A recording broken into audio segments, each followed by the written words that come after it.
श्रीमद्भागवत महात्म्य कृष्णं नारायणं वन्दे कृष्णं वन्दे व्रजप्रियं कृष्णं द्वैपायनं वन्दे कृष्णं वन्दे प्रथासुतं। देवर्षि नारद की भक्ति से भीड़ सच्चिदानंद स्वरूप भगवान श्री कृष्ण को हम नमस्कार करते हैं, जो जगत की उत्पत्ति, स्थिति और विनाश के हेतु तथा आध्यात्मिक, अधिदैविक और अधिभौतिक तीनों प्रकार के तापों का नाश करने वाले। जिस समय श्री सुखदेव जी का यज्ञोपवीत संस्कार भी नहीं होता तथा लौकिक वैदिक कर्मों के अनुष्ठान का अवसर भी नहीं आता, तभी उन्हें अकेले ही संन्यास लेने के लिए घर से जाते देखकर उनके पिता व्यास जी विरह से कातर होकर पुकारने लगे, बेटा बेटा तुम कहाँ जा रहे हो। उस समय वृक्षों ने तन्मय होने के कारण श्री सुखदेव जी की ओर से उत्तर दिया था, ऐसे सर्वभूत हृदय स्वरूप सुखदेव मुनि को मैं नमस्कार करता हूँ। एक बार भगवत कथा मृतका का रसवास्वादन करने में कुशल मुनिवर सौनक जी ने नैमिषारण्य क्षेत्र में विराजमान महामति सूत जी को नमस्कार करके उनसे पूछा। सौनक जी बोले, सूत जी, आपका ज्ञान अज्ञान अंधकार को नष्ट करने के लिए करोड़ों सूर्यों के समान है। आप हमारे कानों के लिए रसायन अमृत स्वरूप सारा गर्भित कथा कहिए। भक्ति ज्ञान और वैराग्य से प्राप्त होने वाले महान विवेक की वृद्धि किस प्रकार होती है तथा वैष्णव लोग किस तरह इस माया मोह से अपना पीछा छुड़ाते हैं। इस घोर कलिकाल में जीव प्रायः असुरी स्वभाव के हो गए हैं, जो विविध क्लेशों से आक्रांत हुए इन जीवों को शुद्ध बनाने का सर्वश्रेष्ठ उपाय क्या है। सूत जी, आप हमें कोई ऐसा शाश्वत साधन बताइए जो सबसे अधिक कल्याणकारी तथा पवित्र करने वालों में भी पवित्र हो तथा जो भगवान श्री कृष्ण की प्राप्ति करा दे। चिंतामणि केवल लौकिक सुख दे सकती है और कल्पवृक्ष अधिक से अधिक स्वर्गीय संपत्ति दे सकता है, परंतु गुरुदेव प्रसन्न होकर भगवान का योगी दुर्लभ नित्य वैकुंठ धाम दे देते हैं। सूत जी ने कहा, सौनक जी, तुम्हारे हृदय में भगवान का प्रेम है, इसलिए मैं विचार करके तुम्हें संपूर्ण सिद्धांतों का निष्कर्ष सुनाता हूँ, जो जन्म मृत्यु के भय का नाश कर देता है, जो भक्ति के प्रवाह को बढ़ाता है और भगवान श्री कृष्ण की प्रसन्नता का प्रधान कारण है। मैं तुम्हें वह साधन बतलाता हूँ, उसे सावधान होकर सुनो। श्री सुखदेव जी ने कलयुग में जीवों के काल रूपी सर्प के मुख का ग्रास होने के त्रास का अत्यंतिक नाश करने के लिए श्रीमद् भागवत शास्त्र का प्रवचन किया है। मन की शुद्धि के लिए इससे बढ़कर कोई साधन नहीं है। जब मनुष्य के जन्म जन्मांतर का पुण्य उदय होता है, तभी उसे इस भागवत शास्त्र की प्राप्ति होती है। जब सुखदेव जी राजा परीक्षित को यह कथा सुनाने के लिए सभा में विराजमान हुए, तब देवता लोग उनके पास अमृत का कलश लेकर आए। देवता अपना काम बनाने में बड़े कुशल होते हैं, अतः यहाँ भी सबने सुखदेव मुनि को नमस्कार करके कहा, आप यह अमृत लेकर बदले में हमें कथा मृतका का दान दे दीजिए। इस प्रकार परस्पर विनिमय हो जाने पर राजा परीक्षित अमृत का पान करें और हम सब श्रीमद् भागवत रूप अमृत का पान करेंगे। इस संसार में कहाँ कांच और कहाँ महामूल्य मणि तथा कहाँ सुधा और कहाँ कथा। श्री सुखदेव जी ने उस समय देवताओं की हंसी उड़ा दी, उन्हें भक्ति शून्य जानकर कथा मृतका का दान नहीं किया। इस प्रकार यह श्रीमद् भागवत की कथा देवताओं को भी दुर्लभ है। पूर्व काल में भागवत के श्रवण से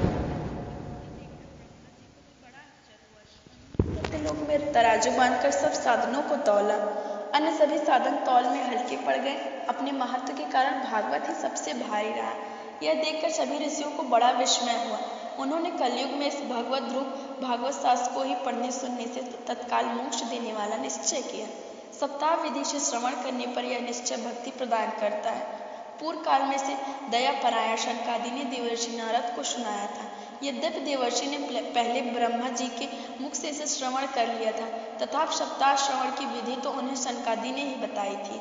सौनक जी ने पूछा, सांसारिक प्रपंच से मुक्त एवं विचरणशील नारद जी का शनकादि के साथ संयोग कहाँ से हुआ और विविध विधान के श्रवण में उनकी प्रीति कैसे हुई। सूत जी ने कहा, अब मैं तुम्हें वह भक्तिपूर्ण कथान का सुनाता हूँ जो श्री सुखदेव जी ने मुझे अपना एक अनन्य शीश जानकर एकांत में सुनाया था। एक दिन विशालपुरी में वो चारों ओर निर्मल ऋषि सत्संग के लिए आए। वहां उन्होंने नारद जी को देखा। सनकादि ने पूछा, ब्राह्मण, आपका मुख उदास क्यों हो रहा है? आप चिंतातुर कैसे हो? इतनी जल्दी आप कहाँ जा रहे हो और आपका आगमन कहाँ से हो रहा है? इस समय तो आप उस पुरुष के समान व्याकुल जान पड़ते हो जिसका सारा धन लुट गया हो आप जैसे आसक्ति रहित पुरुषों के लिए यह उचित नहीं है, इसका कारण बताइए। नारद जी ने कहा, मैं सर्वोत्तम लोक समझकर पृथ्वी में आया था। यहाँ पुष्कर, प्रयाग, काशी, गोदावरी, हरिद्वार, कुरुक्षेत्र, श्रीरंग और सेतुबंध आदि कई तीर्थों में मैं इधर उधर विचरता रहा, किंतु मुझे कहीं भी मन को संतोष देने वाली शांति नहीं मिली। इस समय अधर्म के सहायक कलियुग ने सारी पृथ्वी को पीड़ित कर रखा है। अब यहाँ सत्य, तप, शौच, दया, दान आदि कुछ भी नहीं है। बेचारे जीव केवल अपना पेट पालने में लगे हुए हैं। वे अशक्तभाषी, आलसी, मंदबुद्धि, भाग्यहीन, उपद्रवग्रस्त हो गए हैं। जो साधु संत कहे जाते हैं वे पूरे पाखंडी हो गए हैं। देखने में तो वे विरक्त हैं, किंतु स्त्री, धन आदि सभी का परिग्रह करते हैं। घरों में स्त्रियों का राज्य है। शाले सलाहकार बने हुए हैं। लोभ से लोग कन्या विक्रय करते हैं और स्त्री पुरुष में कलह मचा रहता है। महात्माओं के आश्रम, तीर्थ और नदियों पर यवनों का अधिकार हो गया है। उन दुष्टों ने बहुत से देवालय भी नष्ट कर दिए हैं। इस समय यहाँ न कोई योगी है, न सिद्ध है, न ज्ञानी है और न सत्कर्म करने वाला ही है। धन इस समय कलिरूप दावानल से जलकर भस्म हो गए हैं। इस कलयुग में सभी देशवासी बाजारों में अन्न बेचने लगे हैं। ब्राह्मण लोग पैसा लेकर वेद पढ़ाते हैं और स्त्रियां वैश्यावर के वृत्ति से निर्वाह करने लगी हैं। इस तरह कलयुग के दोष देखता है और पृथ्वी पर विचरता हुआ मैं यमुना जी के तट पर पहुंचा। भगवान श्री कृष्ण की अनेकों लीलाएं हो चुकी हैं। मुनियों सुनिए, वहाँ मैंने एक बड़ा आश्चर्य देखा। वहाँ एक युवती स्त्री खिन्न मन से बैठी हुई थी। उसके पास दो वृद्ध पुरुष अचेत अवस्था में पड़े जोर जोर से सांस ले रहे थे। वह तारुणी उनकी सेवा करती हुई कभी उन्हें अचेत करने का प्रयत्न करती और कभी उनके आगे रोने लगती। वह अपने शरीर के रक्षक परमात्मा को दशों दिशाओं में देख रही थी। उसके चारों ओर सैकड़ों स्त्रियों से पंखा झल रही थी और बार बार समझाती जाती थी।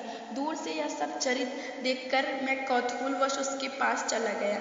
मुझे देखकर वह युवती खड़ी हो गई और बड़ी व्याकुल होकर कहने लगी।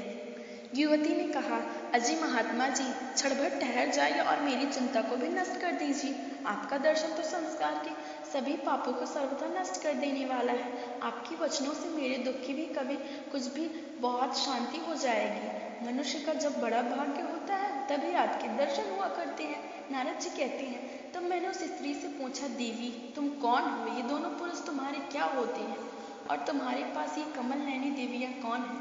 तुम हमें विस्तार से अपने दुख का कारण बताओ। युवती ने कहा, मेरा नाम भक्ति है। ये ज्ञान और वैराग्य नामक मेरे पुत्र हैं। समय के फेर से ही ये ऐसे जर्जर हो गए हैं। ये देवियाँ गंगा जी आदि नदियाँ हैं। ये सब मेरी सेवा करने के लिए आई हैं। इस प्रकार साक्षात देवियों के द्वारा सेवित होने पर भी मुझे सुख शांति नहीं है। तपोधन, अब ध्यान देकर मेरा वृत्तांत सुनिए। मेरी कथा वैसे तो प्रसिद्ध है, फिर भी उसे सुनाकर आप मुझे शांति प्रदान करें। मैं द्रविड़ देश में उत्पन्न हुई, कर्नाटक में बड़ी, कहीं महाराष्ट्र में सम्मानित हुई, किंतु गुजरात में मुझको बुढ़ापे ने आ घेरा। वहाँ घोर कलयुग के प्रभाव से पाखंडियों ने मुझे अंगभंग कर दिया। चिरकाल तक ये अवस्था रहने के कारण मैं अपने पुत्रों के साथ दुर्बल और निस्तेज हो गई। अब जब से मैं वृंदावन आई तब से पुनः परम सुंदरी स्वरूपवती नवयुवती हो गई हूँ, किंतु सामने पड़े हुए दोनों मेरे पुत्र थके मांदे दुखी हो रहे हैं। अब मैं यह स्थान छोड़कर अन्यत्र जाना चाहती हूँ। ये दोनों बूढ़े हो गए हैं, इसी दुख से मैं दुखी हूँ। मैं तारुणी क्यों और ये दोनों मेरे पुत्र बूढ़े क्यों? हम तीनों साथ साथ रहने वाले हैं, फिर यह विपरीतता क्यों? होना तो यह चाहिए कि माता बूढ़ी और पुत्र तरुण। इसी से मैं आश्चर्यचकित चित्त से अपनी इस अवस्था पर शोक करती हूँ। आप परम बुद्धिमान एवं योगनिधि हैं, इसका क्या कारण हो सकता है, बताइए। नारद जी ने कहा, साध्वी, मैं अपने हृदय में ज्ञान दृष्टि से तुम्हारे संपूर्ण दुख का कारण देखता हूँ। तुम्हें विषाद नहीं करना चाहिए। श्रीहरि तुम्हारा कल्याण करेंगे। सूत जी कहते हैं, मुनिवर, नारद जी ने एक क्षण में ही उसका कारण जानकर कहा। नारद जी ने कहा, देवी सावधान होकर सुनो, यह दारुण कलयुग है। इसी से इस समय सदाचार, योग मार्ग और तप आदि सभी लुप्त हो गए हैं। लोग सठता और दुष्कर्म में लगकर अघासुर बन रहे हैं। संसार में जहाँ देखो वहीं सत्पुरुष दुख से म्लान है और दुष्ट सुखी हो रहे हैं। इस समय जिस बुद्धिमान पुरुष का धैर्य बना रहे वही बड़ा ज्ञानी। श्रीमद् भागवत महात्म्य। कृष्णं नारायणं वन्दे कृष्णं वन्दे व्रजप्रियं कृष्णं द्वैपायनं वन्दे कृष्णं वन्दे प्रथासुतं। देवर्षि नारद की भक्ति से भेंट। सच्चिदानंद स्वरूप भगवान श्री कृष्ण को हम नमस्कार करते हैं जो जगत की उत्पत्ति, स्थिति और विनाश के हेतु तथा आध्यात्मिक, अधिदैविक और अधिभौतिक तीनों प्रकार के तापों का नाश करने वाले। जिस समय श्री सुखदेव जी का यज्ञोपवीत संस्कार भी नहीं होता तथा लौकिक वैदिक कर्मों के अनुष्ठान का अवसर भी नहीं आता, तभी उन्हें अकेले ही संन्यास लेने के लिए घर से जाते देखकर उनके पिता व्यास जी विरह से कातर होकर पुकारने लगे, बेटा बेटा तुम कहाँ जा रहे हो। उस समय वृक्षों ने तन्मय होने के कारण श्री सुखदेव जी की ओर से उत्तर दिया था, ऐसे सर्वभूत हृदय स्वरूप सुखदेव मुनि को मैं नमस्कार करता हूँ। एक बार भगवत कथा मृतका का रसवास्वादन करने में कुशल मुनिवर स्वामी जी ने नैमिषारण्य क्षेत्र में विराजमान मोहम्मद सूत जी को नमस्कार करके उनसे पूछा। सौनक जी बोले, सूत जी, आपका ज्ञान अज्ञान अंधकार को नष्ट करने के लिए करोड़ों सूर्यों के समान है। आप हमारे कानों के लिए रसायन अमृत स्वरूप सारा गर्भित कथा कहिए। भक्ति ज्ञान और वैराग्य से प्राप्त होने वाले महान समय की वृद्धि किस प्रकार होती है तथा वैष्णव लोग किस तरह इस माया मोह से अपना पीछा छुड़ाते हैं। इस घोर कलिकाल में जीव प्रायः विपरीत स्वभाव के हो गए, जो विविध क्लेशों से आक्रांत हुए जीवों को शुद्ध बनाने का सर्वश्रेष्ठ उपाय क्या है। इस प्रकार सूत जी, आप हमें कोई ऐसा शाश्वत साधन बताइए जो सबसे अधिक कल्याणकारी तथा पवित्र करने वालों में भी पवित्र तथा जो भगवान श्री कृष्ण की प्राप्ति करा दे।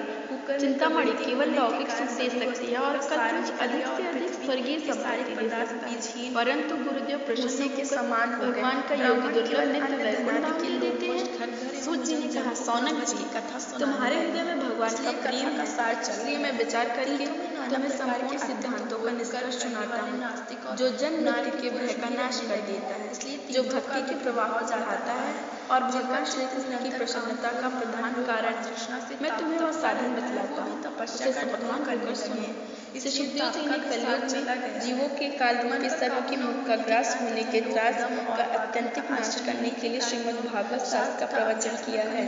मन की शुद्धि के लिए इससे बढ़कर कोई साधन नहीं है। जब मनुष्य के जन्म जन्मांतर का पुण्य उदय होता है तभी उसे इस भागवत शास्त्र की प्राप्ति होती है। जब सुखदेव जी राजा परीक्षित को यह कथा सुनाने के लिए सभा में विराजमान हुए तब देवता लोग उनके पास अमृत का कलश लेकर आए। देवता अपना काम चलाने में बड़े कुशल होते हैं, अतः यहाँ भी सबने सुखदेव मुनि को नमस्कार करके कहा, आप यह अमृत लेकर बदले में हमें कथा मृतका का दान दीजिए। इस प्रकार परस्पर विनिमय हो जाने पर राजा परीक्षित अमृत का पान कर और हम सब श्रीमद् भागवत अमृत का पान कर संसार में कहाँ कांच और कहाँ महामूल्य मणि तथा कहाँ सुधा और कहाँ कथा। श्री सुखदेव जी ने उस समय देवताओं की हंसी उड़ा दी, उन्हें भक्ति शून्य जानकर कथा मृतका का दान नहीं किया। इस प्रकार श्रीमद् भागवत की कथा देवताओं को भी दुर्लभ है। पूर्व काल में भागवत के श्रवण से माया पर जिस विजय प्राप्त कर ली थी, ध्रुव ने भी आपकी कृपा से ही ध्रुव प्राप्त तराजू बांधकर सब साधनों को तौला। अन्य सभी साधन तौल में हल्के पड़ गए। मैं आपको नमस्कार के कारण भागवत ही सबसे भारी रहा। यह देखकर सभी ऋषियों को बड़ा विस्मय हुआ। उन्होंने कलयुग में इस भगवत ध्रुव भागवत शास्त्र को ही पढ़ने सुनने से तत्काल मोक्ष देने वाला निश्चय किया। सप्ताह विधि से श्रवण करने पर यह निश्चय भक्ति प्रदान करता है। पूर्व काल में से दया परायण शनकादि ने देवर्षि नारद को सुनाया था। यद्यपि देवर्षि ने पहले ब्रह्मा जी के मुख से इसे श्रवण कर लिया था, तथापि सप्ताह श्रवण की